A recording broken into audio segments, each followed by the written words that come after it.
Hello hi ಸ್ನೇಹಿತರೆ, ಎಲ್ಲ ವಿದ್ಯಾರ್ಥಿಗಳಿಗೆ ಎಜುಕೇಷನ್ ಕನ್ನಡ ಯೂಟ್ಯೂಬ್ ಚಾನಲ್ಗೆ ಸ್ವಾಗತ. ಸೆಕೆಂಡ್ PUC ವಿದ್ಯಾರ್ಥಿಗಳು ಇವತ್ತು ಫೈನಲ್ ಎಕ್ಸಾಮ್ ಇದೆ ಕನ್ನಡ ವಿಷಯ. ಸೊ ಎಲ್ಲ ವಿದ್ಯಾರ್ಥಿಗಳು ಎಲ್ಲ ಕ್ವಶನ್ಸ್ಗಳಿಗೆ ಅಟೆಂಡ್ ಮಾಡಿ ಬರ್ರಿ. ಯಾವುದೇ ಕ್ವಶನ್ಸ್ಗಳು ಬಿಟ್ಟು ಬರಕ್ಕೆ ಹೋಗಬೇಡ್ರಿ. ಮತ್ತು ಪತ್ರ ಲೇಖನ ಮತ್ತು ಪ್ರಬಂಧ ಮತ್ತು ಗ್ರಾಮರ್ನಲ್ಲಿ ಪ್ರಶ್ನೆಗಳಿಗೆ ಹೇಗೆ ಆನ್ಸರ್ ಮಾಡಬೇಕು ನಾನು ಆಲ್ರೆಡಿ ಅದರ ಮೇಲೆ ವಿಡಿಯೋ ಮಾಡಿದ್ದೇನೆ. ಇನ್ನೂ ಟೈಮ್ ಇದೆ. ಕೆಳಗಡೆ ಕಮೆಂಟ್ ಬಾಕ್ಸ್ನಲ್ಲಿ ನಾನು ನಿಮಗೆ ಲಿಂಕ್ ಕೊಟ್ಟಿರ್ತೇನೆ. ಎಲ್ಲ ವಿದ್ಯಾರ್ಥಿಗಳು ಹೋಗಿ ನೋಡ್ಕೊಳ್ಳಿ. ಮತ್ತು ಕೊನೆಯ ಮೂಮೆಂಟ್ನಲ್ಲಿ ಇವಾಗ ನಿಮಗೆ MCಗೆ question fill in the blank ಮತ್ತು ಮ್ಯಾಥ್ಸ್ ದ ಫಾಲೋಯಿಂಗ್ ಕ್ವಶನ್ ಕೆಳಗಡೆ ಕಮೆಂಟ್ ಬಾಕ್ಸ್ನಲ್ಲಿ 2 ವಿಡಿಯೋ ಲಿಂಕ್ ಕೊಟ್ಟಿರ್ತೇನೆ. ಎಲ್ಲ ವಿದ್ಯಾರ್ಥಿಗಳು ಹೋಗಿ ನೋಡ್ಕೊಳ್ಳಿ.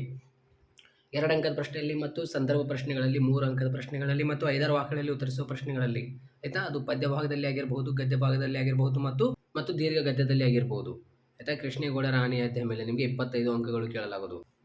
ನಿಮ್ಮ ಫೈನಲ್ ಎಕ್ಸಾಮ್ ಚೆನ್ನಾಗಿ ಹೋಗುತ್ತೆ, ಏನೂ ವರಿ ಮಾಡ್ಕೊಳಕ್ಕೆ ಹೋಗಬೇಡ್ರಿ. ಎಲ್ಲ ಪ್ರಶ್ನೆಗಳಿಗೆ ಅಟೆಂಡ್ ಮಾಡಿರಿ ಸಾಕು, ಆಯಿತಾ. ಸೊ 2 ಅಂಕದ ಪ್ರಶ್ನೆ, 3 ಅಂಕದ ಪ್ರಶ್ನೆ ಮತ್ತು 4 ಅಂಕದ ಪ್ರಶ್ನೆಗಳಿಗೆ ಎಲ್ಲ ಪ್ರಶ್ನೆಗಳಿಗೆ ಆನ್ಸರ್ ವಿತ್ ನಿಮಗೆ PDF ನಾನು ಆಲ್ರೆಡಿ 80 ಔಟ್ ಆಫ್ 80 ವಿಡಿಯೋನಲ್ಲಿ ಕೊಟ್ಟಿದ್ದೆ. ಸೊ ಎಲ್ಲ ವಿದ್ಯಾರ್ಥಿಗಳು ಓದಿದ್ದೀರಾ ಅಂತ ಅನ್ಕೊತಾ ಇದ್ದೀನಿ.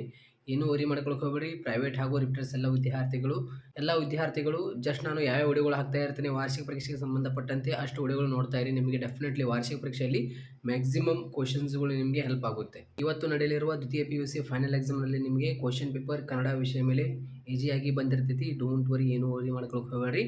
ಜಸ್ಟ್ ಎಲ್ಲ ಕ್ವಶನ್ಸ್ಗಳಿಗೆ ಆನ್ಸರ್ ಮಾಡಿರಿ. ನಿಮ್ಗೆ ಯಾವುದು ಕ್ವಶನ್ ಗೊತ್ತಿಲ್ಲಲ್ಲ, ಸೊ ನಂಬರ್ ಹಾಕಿ ಅದು ಬಿಟ್ಬಿಡಿ, ಏನೂ ಬರೆಯೋಕ್ಕೆ ಹೋಗಬೇಡ್ರಿ, ಆಯಿತಾ.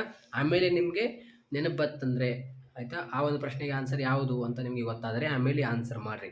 ಮತ್ತು ಕೊನೆಯ ಮೂಮೆಂಟ್ನಲ್ಲಿ ಇವಾಗ ಪೇಪರ್ ತೆಗೆದುಕೊಳ್ಳುವಾಗ ನಿಮಗೆ ಅಂದರೆ MCQ ಕ್ವಶನಲ್ಲಿ ಕೆಲವೊಂದು ಸೆಂಟರ್ನಲ್ಲಿ ಡಿಸ್ಕಸ್ ಆಗುತ್ತೆ. ಬಟ್ ಆ ರೀತಿ ಆಗಲ್ಲ. ಅಂದರೆ ಎಲ್ಲ ಕೊಠಡಿಯಲ್ಲಿ ಅಂದರೆ ಎಕ್ಸಾಮ್ ಸೆಂಟರ್ನಲ್ಲಿ ಸ್ಟ್ರಿಕ್ಟ್ ಆಗಿ ನಿಮಗೆ ಫೈನಲ್ ಎಕ್ಸಾಮ್ ನಡೆಸಲಾಗೋದು, ಆಯಿತಾ.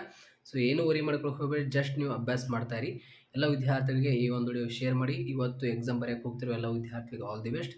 ಶಿವನ ಮತ್ತೆ ನಾನು ಬೇರೆ ಎಲ್ಲ ವಿಡಿಯೋಗಳು ಇಲ್ಲಿ ಅಪ್ಲೋಡ್ ಮಾಡ್ತಾ ಇರ್ತೇನೆ. ಇವತ್ತು ಕೀ ಆನ್ಸರ್ ಕೂಡ ಮಾಡ್ತೀನಿ. ಕನ್ನಡ ವಿಷಯ ಪೇಪರ್ ಮುಗಿಲಿ ನಿಮ್ಮದು ಫೈನಲ್ ಎಕ್ಸಾಮ್. Thank you.